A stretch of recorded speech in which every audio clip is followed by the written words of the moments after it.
Hey, good morning. So today is the 21st of January, 2019, and today is Martin Luther King Jr.'s, actually, it's Luther King Jr. Day. you know, I was about to say that it was Martin Luther King Jr.'s birthday today, and it occurred to me that we're not celebrating Martin Luther King Jr.'s birthday. Of course, we're not. Um, Martin Luther King Jr. is one of my heroes, and he's been one of my heroes for a long, long time. And the reason, well, there are a lot of reasons. I think he's a great writer. I think he's a great speaker.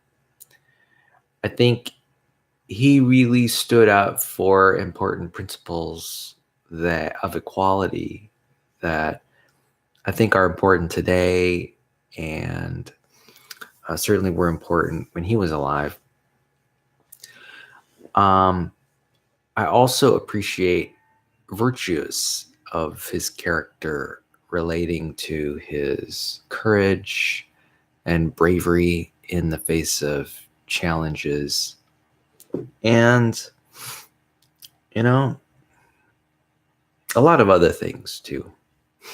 But those are the main points, main reasons I admire and appreciate him. Another thing I think that is especially important to me when I reflect on Martin Luther King Jr. is his stance on nonviolence. Really strongly contrasts with, say, Malcolm X's stance, I guess, or at least the stereotypical stance. So I really appreciate Martin Luther King's use of nonviolent techniques, methods, strategies for, negotiating with power, the powerful forces that existed at the time. And I find his actions particularly noble and virtuous, and I look up to him for that. In a way, it's a wish that I could be more like him too. I don't particularly think of myself necessarily as being a courageous person. I have my moments of courage, my moments of bravery. But I think Martin Luther King Jr. sort of embodied courage. And so I'm really thankful that somehow our nation decided to make his day a national holiday, a federal holiday. I think that says a lot about America and our interest in equality between people. I think striving for equality is really important. I think people have almost a genetic sense of fairness. On a conceptual level, people like to, people think using concepts, these very abstract forms, and equality just makes sense. It's equality of how you treat people, and how these artificial distinctions about race just don't exist. They're not, at least that's my view. My view is the scientific viewpoint, where race isn't necessarily imprinted on DNA. All we are all humans, and the human race is the only race. A lot of the time, these sort of external features of our genetics, like our skin color and our eye color, and maybe even handedness, say right-handed or left-handedness, these just aren't really important aspects of what it is to be human. Whether we have hair or not, and what color our hair is, and say the shape of our eyes or how tall we are, just not essential. And I think this focus on equality is really a focus on sort of ignoring the non-essential. Really what's important is people's minds, right? The content of their character, which is it's a partial quote from Martin Luther King Jr. Anyway, I'm happy to honor Martin Luther King Jr. today. And I think I might very well attend a celebration that honors Martin Luther King Jr.'s legacy. Today in Lompoc, there's a place that I tend to frequently visit.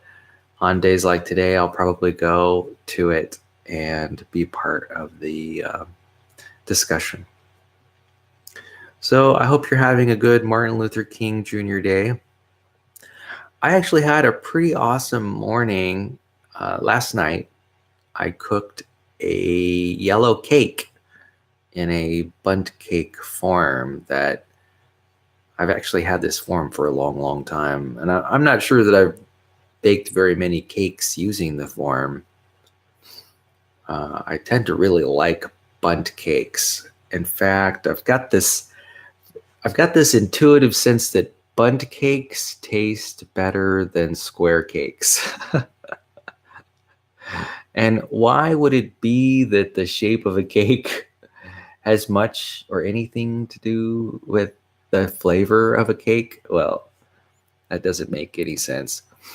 But somehow in my mind, I think about bundt cakes as being a little more flavorful than square cakes. What's that about? I think it has to do with my upbringing. It has to do with my youth. My mom used to make bundt cakes every once in a while, and I think it's that association of cake making with my mom, which influences my ideas about cakes and how they taste and which ones taste better. I wonder, Em, if you have any favorite cakes. Do you like white cake or yellow cake?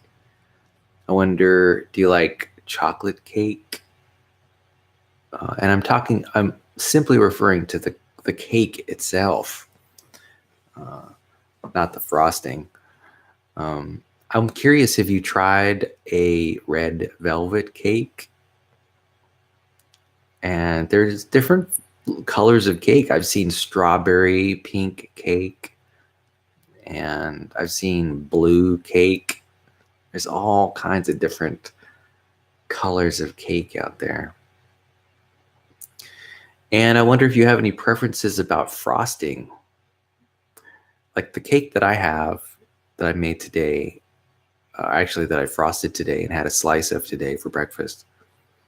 That cake is it's got chocolate frosting on it. And it's not just regular old chocolate frosting. It's chocolate frosting that's been whipped. So there's air whipped inside the frosting. And let me tell you, for me, that makes a difference when it comes to the texture and the flavor of the frosting. There's something about whipped frosting which brings out the flavor. To me, it makes the flavor more intense. And I especially like the texture of whipped frosting. Whipped frosting just first of all, it sounds great. And indeed, it is great. It's very tasty. And I love the light texture of the frosting. And it's true. You know what? I actually like dense frostings too. I like dense frostings and I like whipped frostings. In fact, I like all kinds of frostings. I like chocolate frosting. I like carrot cake frosting. Oh, that is so good. I'm also a big fan of German chocolate cake frosting.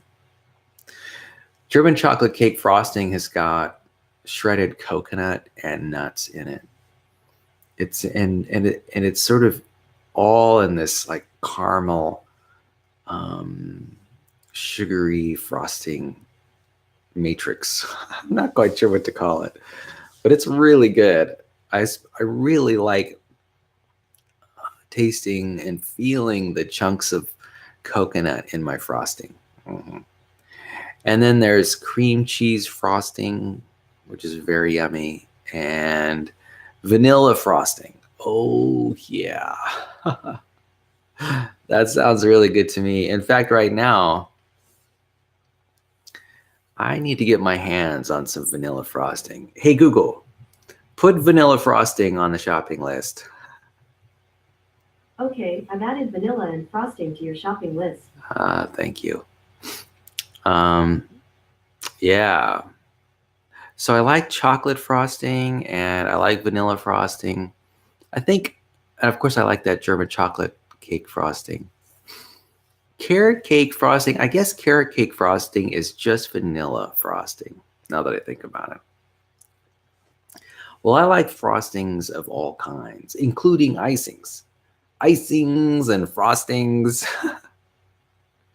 I like icings, frostings, and toppings. Oh boy. Now I'm starting to go wild. So I'm curious what kind of toppings you like. There's all kinds of toppings. There's chocolate toppings, butterscotch toppings, fruit toppings, strawberry, blueberry, cherry toppings. Okay. I'm going cake crazy right now, clearly. Um, well, first of all, I'm excited about the novelty of actually cooking a cake or baking a cake. And one thing I learned when baking this cake last night was just how easy it was to bake. I mean, how easy it was to mix. I don't have a hand mixer. I just use a spoon. And um, and the most of the reason for that is because I just don't have a lot of kitchen space for kitchen gadgets.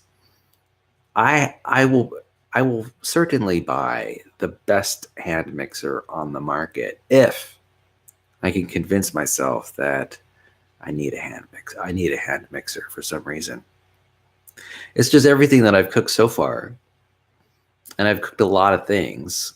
I just haven't needed a hand mixer. In fact, I made chocolate chip cookies. I think I've made 2 batches already, and I haven't had the need of a mixer. I've just stirred the mixture together in my mixing bowl. Perfectly okay. I don't think it takes any longer for me to whip up that mixture using my hands compared to mixing it with a hand blender. I don't know. I have this sense, and it's kind of a remote sense, but it's a sense that a hand mixer, an electric hand mixer, would take a lot more of the lumps out of the batter. But I haven't really had a problem with lumps, even when I've just mixed my batters with a spoon. So when it becomes a problem, when I'm finding that I'm having trouble mixing my dessert mixes, like my cake batter or my cookie batter, then and I think only then I'll get an electric hand mixer. I just don't have a lot of space. I have a variation on an electric hand mixer, but it's like a immersion blender, different animal.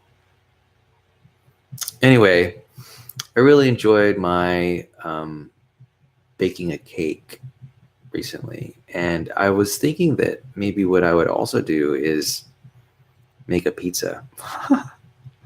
Sure, why not? I'll make pizza and a cake too.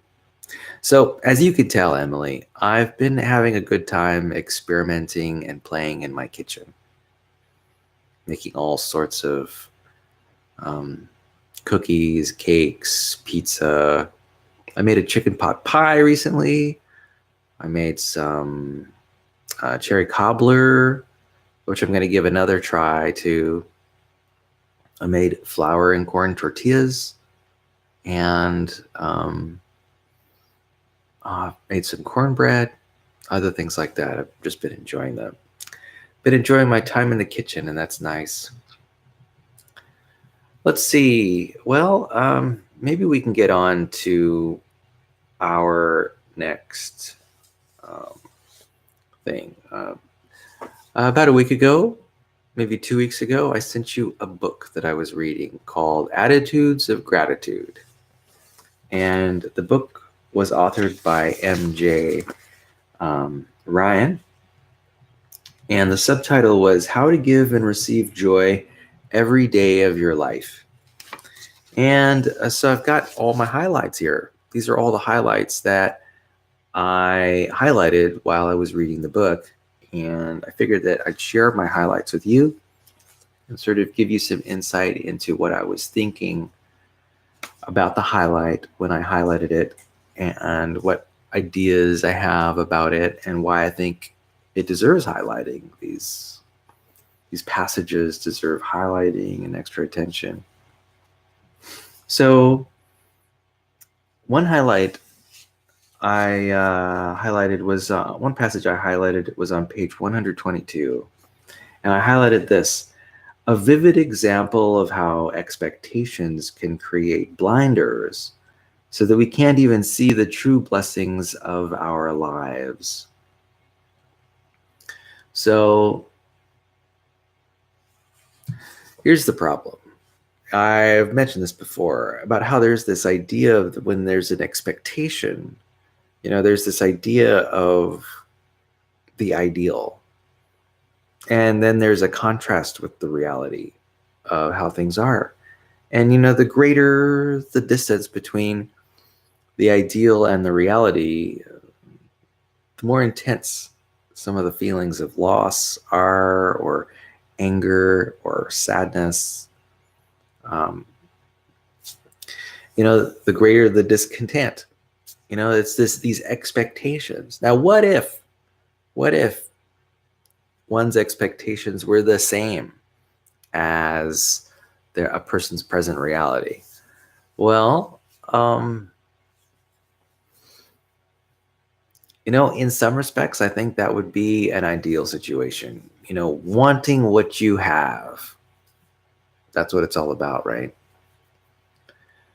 Now, in fact, you know what? A really good question is, how can you do that? Well, I think of the brain as being this parallel processor where we can have different thoughts at different levels. I think that we can be sad and angry at the same time.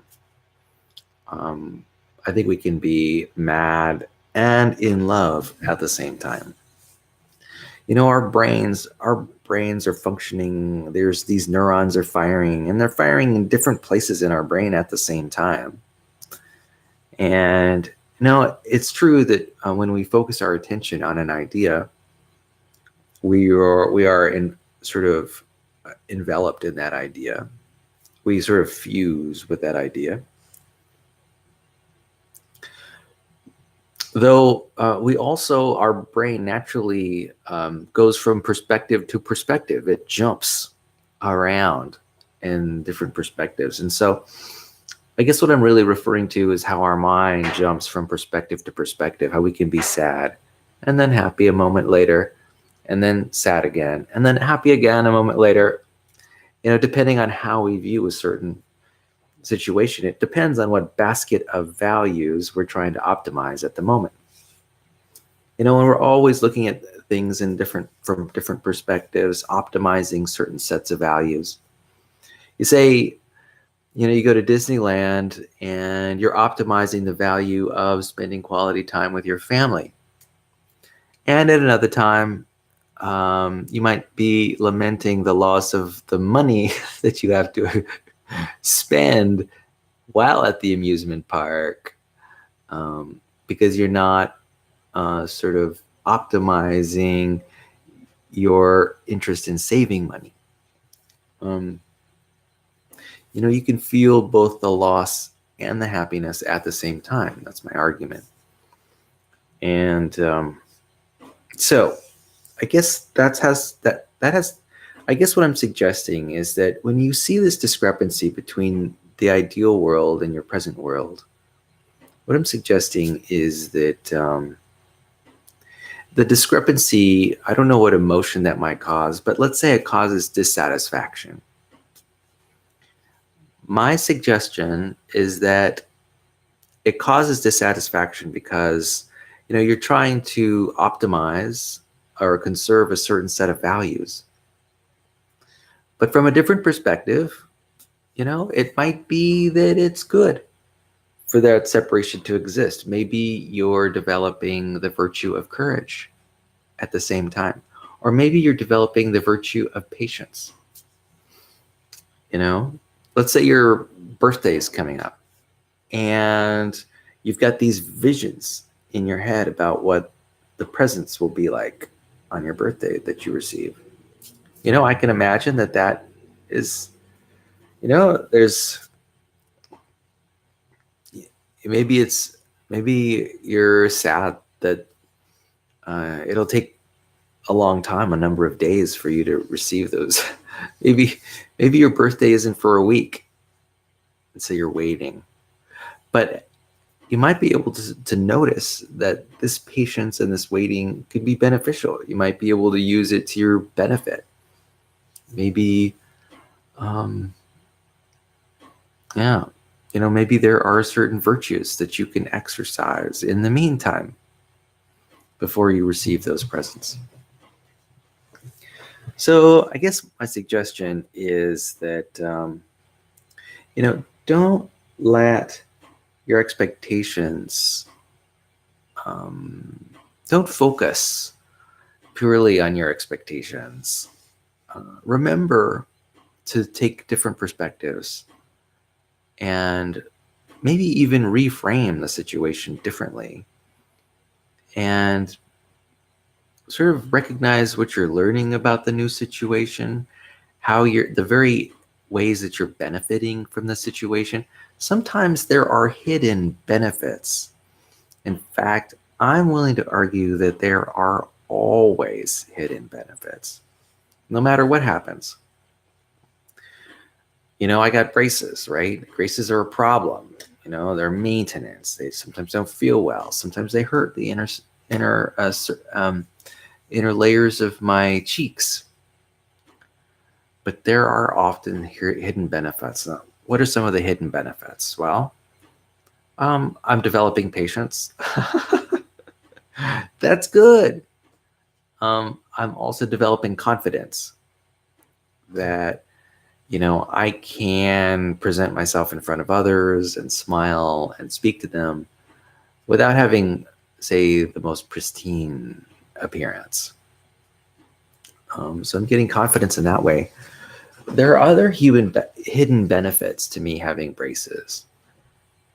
One is that it got me to try out water flossing as opposed to thread flossing. Water flossing is something I'm so happy that I fell into doing. And I love water flossing. And that in a way, that's kind of a hidden benefit of having braces. So I found a solution to flossing that I really like. And that's a benefit that I will continue to reap rewards for years and years to come.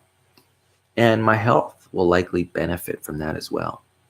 So that is not just a hidden benefit. That's a direct and recognized benefit of having braces.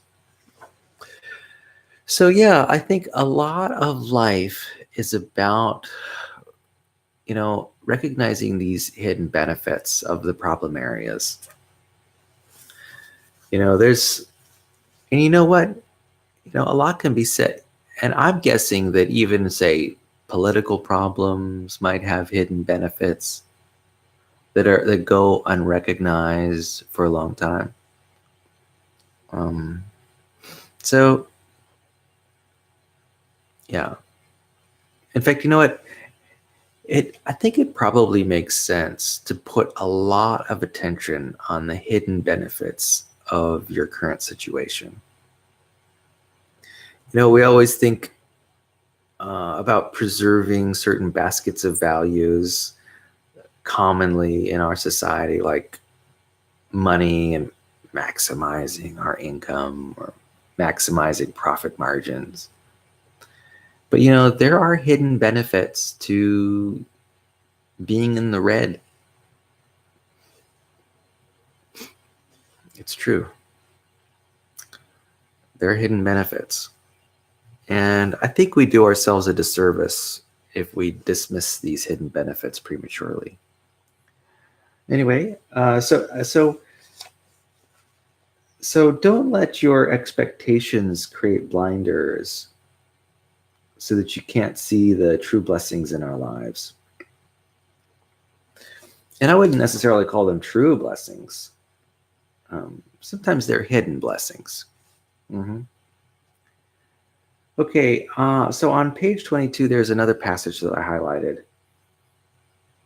And it says, and the text says, but we need to be careful that such envisioning doesn't get in the way of appreciating the things we have in the here and now. Let's not miss the beauty of our actual lives while we're lusting after a mythical perfect life. So this is a problem that I think a lot of people fall into. Now, I am a very hopeful person, right? I'm quite idealistic, and I really looked at the future to sort of help me solve my problems. And that's wonderful. And sometimes I overfocus on the future, and I will imagine, I will daydream about the time in the future when my goals are satisfied. And I'll get a lot of pleasure from those imaginings and those dreams. I'll daydream about how wonderful life will be when, say, I get my braces off, or when I buy that new car, that new Toyota Sienna minivan I'm hoping for, or when I get that new job, right? And while that is wonderful, it's wonderful to experience the pleasure of those daydreams. I think it's also important to experience the pleasure of the present moment and what's going on right now. It's about recognizing the hidden pleasures and the obvious direct pleasures as well. Yeah.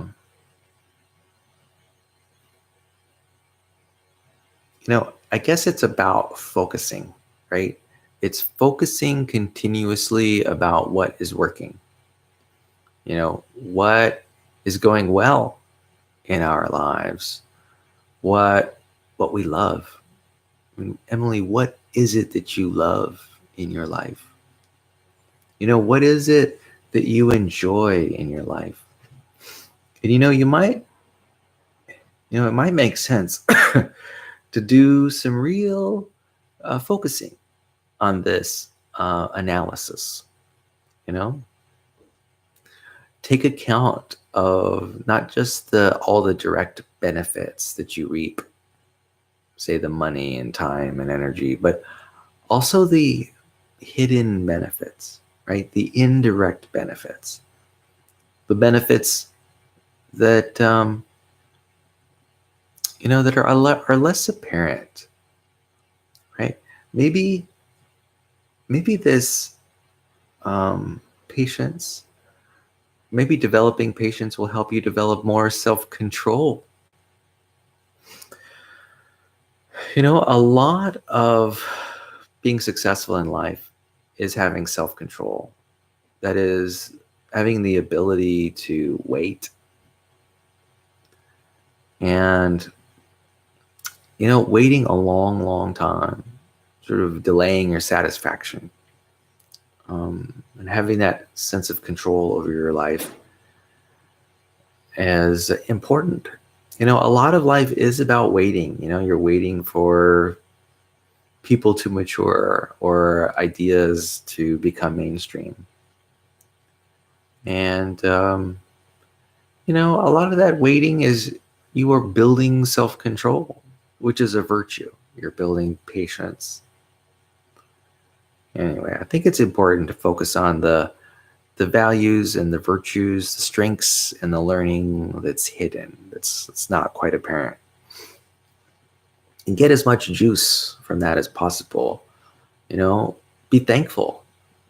Be thankful that despite you not meeting your goal, that at least you learned something in the process, or you developed a personality characteristic more strongly than you had before. It's so why do this? I guess might be the obvious question. And let me tell you, there's a real problem with over-focusing on the negative. What's bad in the world. I mean, it's great to focus on your problems and the issues. If you've got something that is a critical issue, that's a time critical issue that needs to be handled immediately, your problem solving skills will come in handy. And you could solve that problem rapidly by focusing on what's not working and being creative about solutions. But there are times, much of life isn't like that. Much of life doesn't have time critical problems which are on your doorstep and then that need to be solved immediately. Most of life is like this marathon running race where you've got a lot of freedom to choose about where you place your attention. There may not be any immediate time-sensitive problems that have to be solved. So, in the meantime, I think it makes sense to focus your attention on things that are good, things that are working. Because when you focus on things that are working, you can get traction in those areas of your life. You can apply more time, energy, and attention to those areas of your life that are working well, that you are receiving dividends.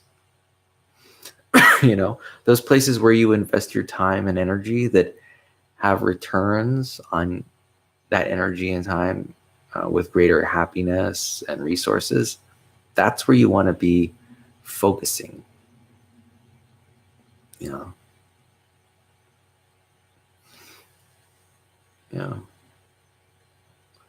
So, I think enjoying your life and being happy is not only about focusing on the future benefits, but also on the benefits that exist in the present moment. And if it's hard to think of what they are, take that extra time to recognize the hidden benefits. And, amplify those hidden benefits in your mind. Here's the problem.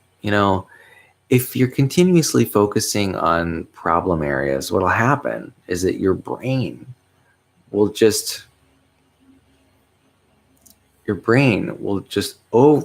usually it's guaranteed to overfocus on those negative areas. And you end up putting a lot of energy in those problem areas. And, sometimes problems just can't be solved. When a person has cancer, often can't be solved. When a person gets injured, maybe there's some trauma to their shoulder or their hips or their neck or back. Some things don't heal. Maybe they'll scarify. But, it's not always the case that things get better. And it's important to develop the skill of recognizing hidden virtues, hidden strengths, hidden benefits of the current situation. And there are people who just succumb to being mired in this world of unpleasantness and emotional hurt. And it doesn't do anyone any good, right? In fact, I think a lot of that emotional pain is pointless. It's pain for the sake of pain, right? A lot of that focus is pain for the sake of pain. Or maybe it's pain for the sake of honoring another, which is noble, but not necessarily a good idea.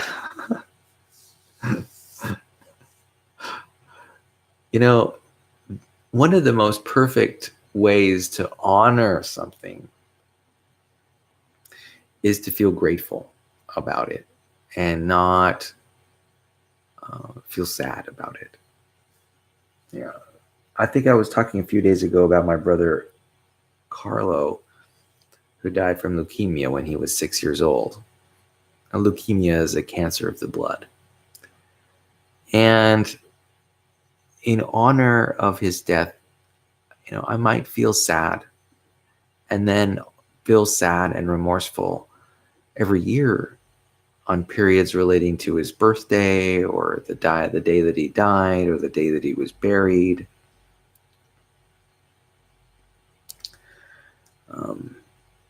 And that's certainly appropriate and meaningful work. But what might also be appropriate and meaningful and also honoring of my brother is to focus on sort of what he has given me, right? What I've gained from this experience of having a fellow sibling die. It's given me a lot of things. It's given me an appreciation for how short life can be and really how tragic life can be, how senseless life can be. It's good to get that kind of perspective. Through that perspective, I recognize how nature is neutral. I say this all the time, that there are no inherent values in reality necessarily. Facts are facts, and the universe as a machine, chugs along according to laws of causality and physics, chemistry, and biology. And I think my brother's loss helps me to recognize at a visceral level how neutral reality really is, and how reality really is this machine. That's how mechanistic it is, and how atoms operate individually and as groups according to their properties. That's the observation. And I think that observation can provide a lot of relief. I think it can be a mistake for people to think that there's some kind of overarching purpose in life, that there's somehow maybe a God or a spirit or a source or some kind of being that ensures that justice is present in the world, right? Or at least our idea of justice. I think that idea is, I think on the surface it sounds like a helpful idea, that people will get their just desserts, that karma will influence situations, and that justice will be done. Right? I think that's a very appealing, romantic idea. And my belief is that it isn't true. It's just what it's like to live in the universe that we're in and to have the bodies and brains that we have. Anyway, that's only the second passage. Let's discuss a third passage. This third passage is on page 122. And let me read out the text. It says, if we expect someone or something outside of ourselves to make us happy, we lose our power. The truth is, we can't count on anything except our ability to choose how to respond to what happens to us. And I was thinking about this today. We as human beings are so focused on our external reality as a way to give us happiness. You know, there's so many people out there who are focused on their mates.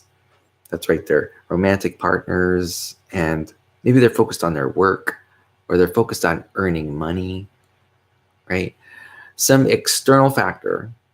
They're so hopeful that only that once they start receiving the benefits from this external situation, that finally they will become happy. When it's not like that at all. Well, it's a little bit like that, but it's not a lot like that. Even if you get that BMW, right? Even if you receive it in 6 months, you know, because of the hedonic treadmill, you're back to your original feeling state. And you're looking for another fix. It's almost like an addiction. I think people are addicted to this feeling of hopefulness about what a beneficial future might bring. And it's about everything's about their external reality, right? I want $1 million. I want the perfect mate.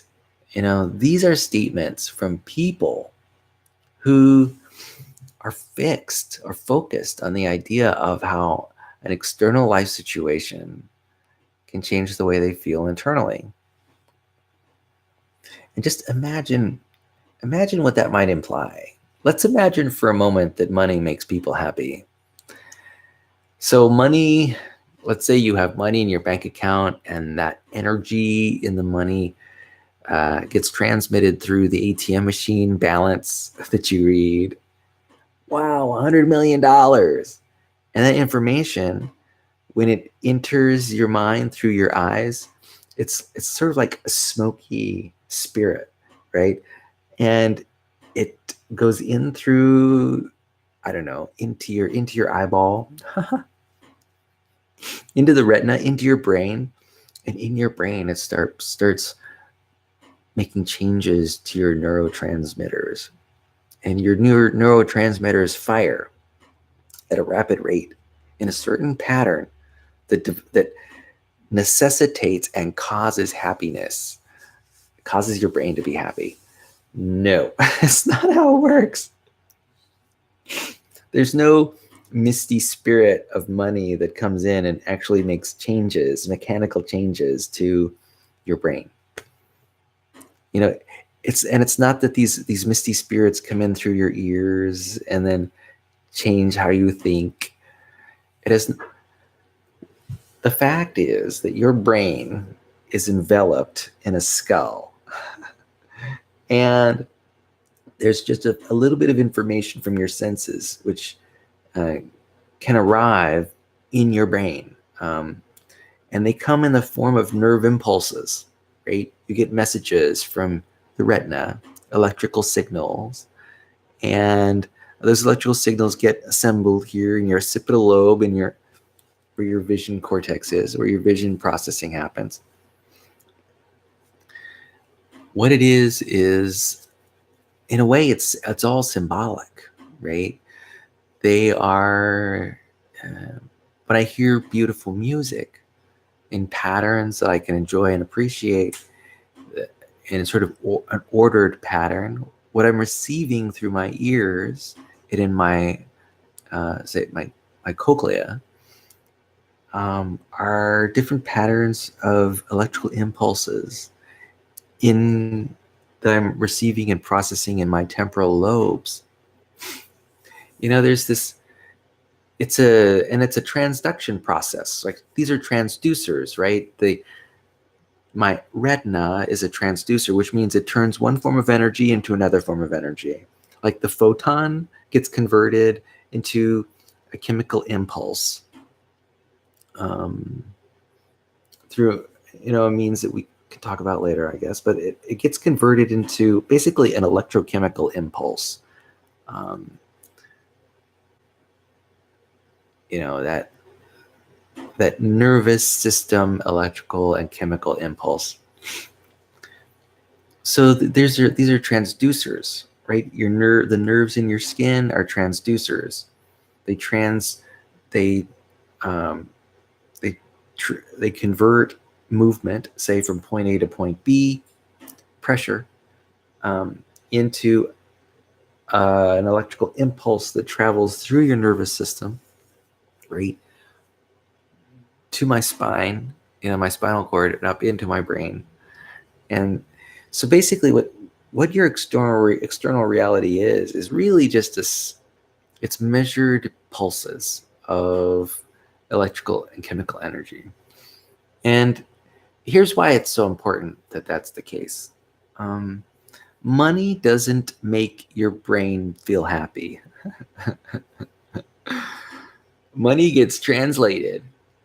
There are,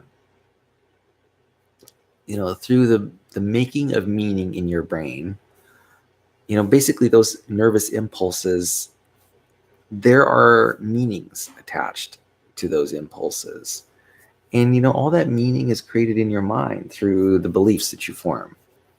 And really, I guess what I'm trying to point out is that there's a mediator between your mind and your external reality. And those are the beliefs that you hold, right? Essentially a belief is like a sub-program. It's a program. And, if it receives these inputs, then that's viewed as good or bad, right? And here's the point. The real point of this is that it's never ever your external reality that causes happiness. Those money just does not go into your brain and makes you feel happy. It's always an interpretation. These are always ideas that are abstracted.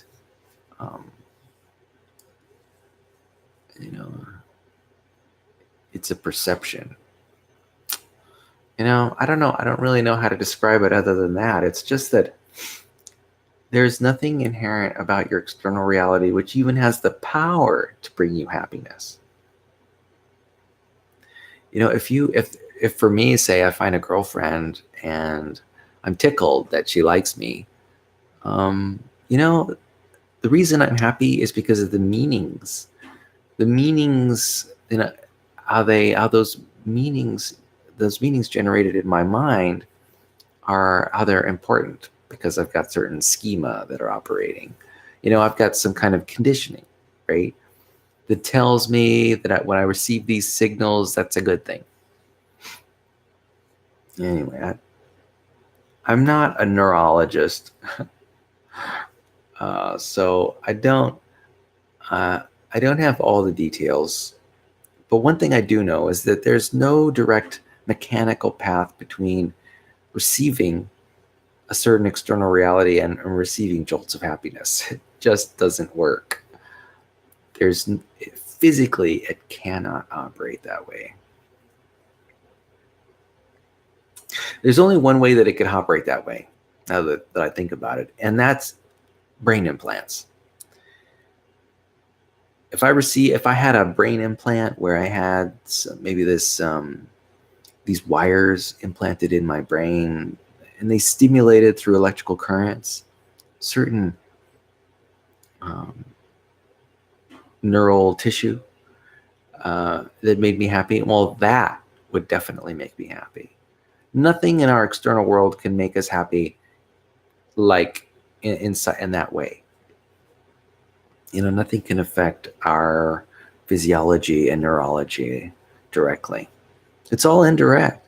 So what that means is necessarily happiness begins on the inside. There's no party There's no party that's recognized until there's a party inside your mind. Right? Yeah. So anyway, I think that's a really important point, and that's why I hammer in on it.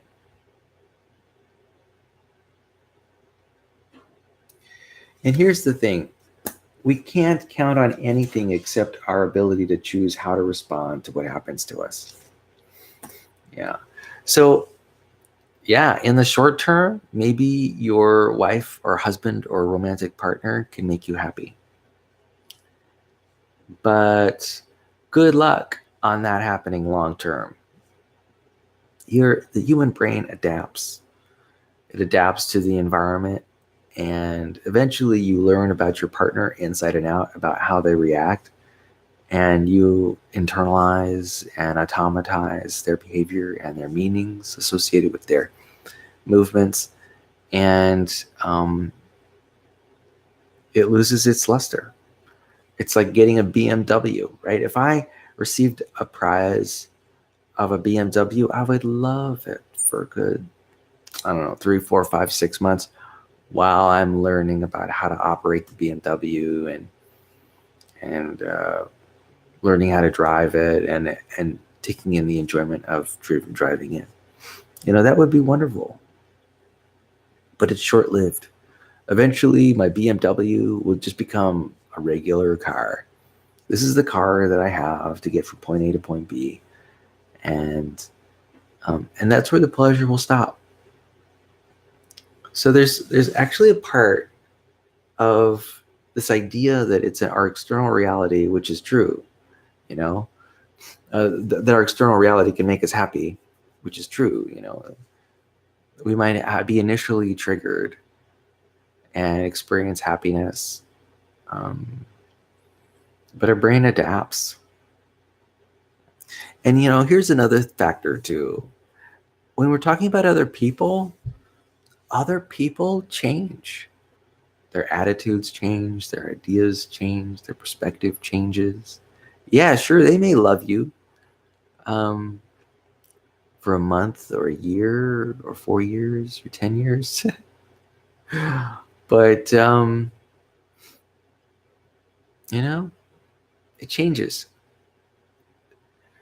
So I guess what I'm suggesting is that when it comes to reliability, really, the thing that you really need to lean on is not your external reality creating the happiness and joy in your life, but your own thinking processes, sort of your own asking, your own freedom about where to focus your ideas. That freedom never goes away. And you always have the choice about deciding what you think about at any time. Well, you mostly have a lot of choice about what you think about next. And, that really is the source of true happiness. Because it's more in control, more under your control. It's not 100% perfectly under your control. But it is more control under your control than, say, your control of another person, which is almost zero. Yeah, controlling other people is a losing battle. There are a lot of people out there who are in relationships that are failing right now. I mean, there are people who say there are people who are reading a book and their mate is just not interested in the book that they're reading. There's this mismatch. There are people who want to cuddle with their romantic partners, but maybe their partner isn't a cuddler or is focused on some other aspect of their lives right now.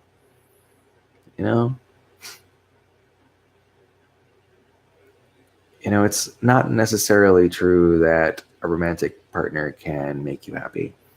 Now, it is almost 100% true that a romantic partner can distract you from yourself and your own,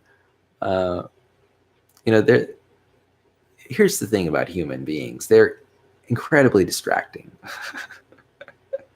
And that's great. If you happen to be focusing a lot on what's bad in your life, and this other human comes around and sort of jolts you out of that through their distraction, that can be a relief from feeling, say, the pain of what you were focusing on earlier. And now that another person is around, yeah, that's distracting. But there's a trade-off. That distraction can cause a lot of problems.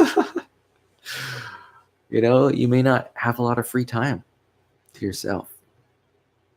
You may not be able to relax in ways that you want to relax. You may not be able to recreate in ways that you want to recreate. You may not. Maybe you are able to meet, 60-80% of your needs in a romantic relationship, but what about the other 20%? So what is my point? My point is that it's important to recognize how happiness is, the source of happiness is inside of you. In your mind, you have a happiness factory. All the emotions that you generate are generated through ideas that you produce in your own mind. You manufacture these ideas through the questions you ask yourself and how you focus your attention. And,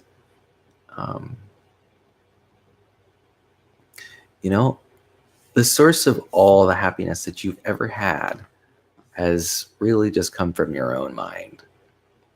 They're a function of your own choices about what you value. And, that's the only way it can be.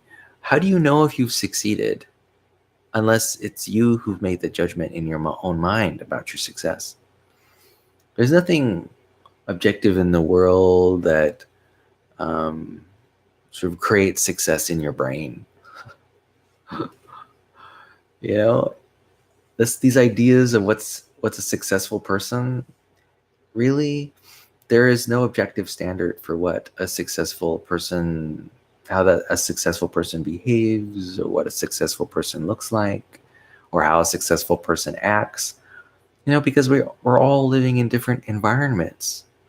We are all living in niche environments. And what's successful for one person may not be successful for another. There might be a person who really feels success after winning a marathon race. And then there might be another person who feels success after reading a really long book, or maybe just a really good book. Whereas another person might feel success when, I don't know, they watch a football game and their team wins. They've been validated about their good judgment when it comes to choosing teams. So that's kind of interesting. So yeah, the source of happiness is internal. I could apply this idea to myself too. Certainly these ideas apply to me as much as they do to you. Anyway, there's something I wanted to show you. Check this out. I got this in the mail the other day. I'm hoping that it'll help my productivity. This is a notebook. It's called the Notebook Modular. The modular notebook, designed by, I can't read it, but it's got magnets in it. So this is a pad. It's got magnets, and essentially I got paper in here, and they're kept in place through these magnets. And what I like about this is that I'm a lefty, right? I was thinking that I could write on the paper flat.